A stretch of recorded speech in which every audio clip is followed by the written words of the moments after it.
जैसे मैं भाजपा की छाती पे घोप रहा हूं, नहीं घोप रहा हूं। पीठ पे छुरा नहीं घोपता हरक सिंह रावत, छाती पे घोपता है। हरक सिंह का चरित्र है कि भाजपा छोड़ दी तो अब भाजपा की छाती पे घोप रहा हूं, सामने से लड़ रहा हूं ना। मैंने मन अब पक्का कर लिया। मैं तो अपने सभी धन सिंह से भी सबसे कह रहा हूं इनसे कि मुझको भेज दिया करो, तुम तो कमा रहे हो, हमारे पे तो कई रास्ते हैं, नंबर 2 के रास्ते।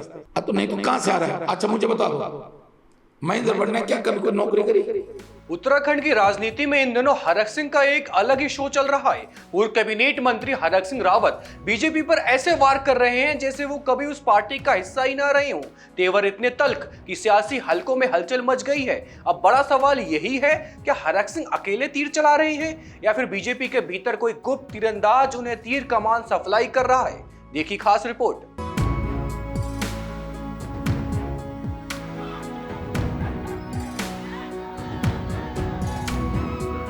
राजनीति में अक्सर कहा जाता है हमारे घर में सब ठीक है, लेकिन सच ये है कि आग अक्सर घर की आंगन से ही सुलगती है और धुआं सबको साफ दिखाई देता है।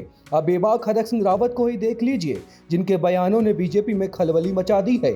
सवाल बड़ा और दिलचस्प दोनों है, आखिर हरक सिंह रावत के इन तेवरों के पीछे असल वजह क्या है? क्या सचमुच बीजेपी के भीतर से कोई अदृश्य हाथ उन्हें ताकत दे रहा है, या फिर ये सब उनकी सियासी रणनीति का हिस्सा है?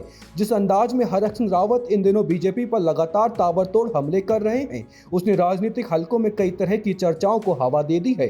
कहीं ये तेवर उनकी नाराजगी का नतीजा है, तो कहीं इन्हें बीजेपी में दोबारा वापसी की तैयारी के रूप में देखा जा रहा है। साफ है, हरक सिंह के बयानों ने सत्ता पक्ष को असहज किया है और विपक्ष को हमला बोलने का मौका। अब देखना यह होगा कि सियासी तीर अकेले चल रहे हैं या फिर पीछे से कोई गुप्त तीरंदाज उन्हें निशाना साधने का हुनर सिखा रहा है। हालांकि हरक सिंह रावत का तो साफ कहना है कि मेरी कोई मदद क्यों करेगा और मैंने अपना मन पक्का कर लिया है, अब कभी भी बीजेपी में नहीं जाऊंगा। नहीं, बीजेपी में क्या सहयोग की जरूरत है मेरी? मुझे क्या बीजेपी थोड़ी सहयोग की जरूरत? हरक सिंह को सहयोग की जरूरत थोड़ी है बीजेपी के। अरे भैया क्यों जाऊंगा मैं बीजेपी में? जब ईडी भेज दी तुमने, चार्ट सेट लगा दी, अब क्यों जाऊंगा? अब जो झेलना था झेल ही लिया ना। अब तुम्हारे वैसे भी 3 साढ़े 3 4 साल निकल गए। अब तो अच्छा है कि तुम्हारी विदाई हो जाए, कांग्रेस सरकार है। अब बीजेपी में जाने से तो हरक सिंह रावत मना कर रहे हैं, लेकिन सियासी गलियारों में एक खबर और चर्चा का विषय बन गई है कि हरक सिंह रावत कांग्रेस में किसी बड़े पद की तलाश में हैं। राजनीतिक पंडितों का मानना है कि हरक सिंह रावत कांग्रेस के प्रदेश अध्यक्ष भी बन सकते हैं। जिस तरह वो इस समय एक्टिव मूड में हैं, उससे जाहिर है कि हरक सिंह रावत कुछ तो बताने की कोशिश कर रहे हैं। जब प्रदेश अध्यक्ष को लेकर उनसे सवाल किया गया तो फिलहाल उससे भी उन्होंने किनारा कर लिया और कहा, मेरे विरोधी इस तरह की अफवाह फैला रहे हैं। अब ये जानबूझ कभी कि प्रदेश अध्यक्ष कुछ मेरे विरोधी, ये भाजपा के लोग चला रहे हैं। कोई कहते मैंने कहा कि मुझे प्रदेश अध्यक्ष बनाओ।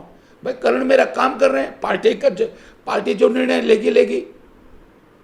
ये काम हरक सिंह का नहीं है, ये काम करण मेरा का नहीं है, ये काम प्रीतम सिंह हरीश रावत जी का नहीं है। ये निर्णय पार्टी लेगी। जब इस सवाल के साथ हम भाजपा में गए तो भाजपा का भी साफ कहना है कि हरक सिंह रावत को पार्टी ने खुद बाहर का रास्ता दिखाया है, उनकी मदद भाजपा क्यों ही करेगी। जहां तक रही बात भाजपा के सहयोग की, तो अगर उनको सहयोग करना होता तो भारतीय जनता पार्टी ने उन्हें बाहर का रास्ता नहीं दिखाया होता। और हरक सिंह रावत जी शायद ये बोल चुके हैं कि वो पूर्व में कैबिनेट मिनिस्टर रह चुके हैं और विधायक हैं और अच्छे पदों पर रह चुके हैं। आजकल उत्तराखंड में एक दौर चला दिया है उन्होंने, जिसको कहा जा रहा है, आम जनता ये कह रही है कि इन्होंने कपिल शर्मा शो बना दिया है। तो इस तरीके से आम जनता भी उन्हें कपिल शर्मा शो के रूप में देखना शुरू कर दी है, एक पपेट शो के रूप में देखना शुरू कर दी। वो इस तरीके की जो ये बयानबाजी कर रहे हैं, निचले स्तर की जो बयानबाजी कर रहे हैं, उससे वो जनता में ही अपना विश्वास खोते नजर आ रहे हैं। क्योंकि जनता ये देख रही कि ये आदमी किसी का सगा नहीं, ये किसी का सगा नहीं और कोई ऐसा बचा नहीं जिसको इसने ठगा नहीं। ये बात है, तो इस बातों को थोड़ा सा हरक सिंह रावत जी को ध्यान देना चाहिए, क्योंकि जिस प्रकार से आप बातें बोल रहे हैं उससे साफ प्रतीत होता है कि आप जहां रहते हैं उस थाली में छेद करते ही करते हैं।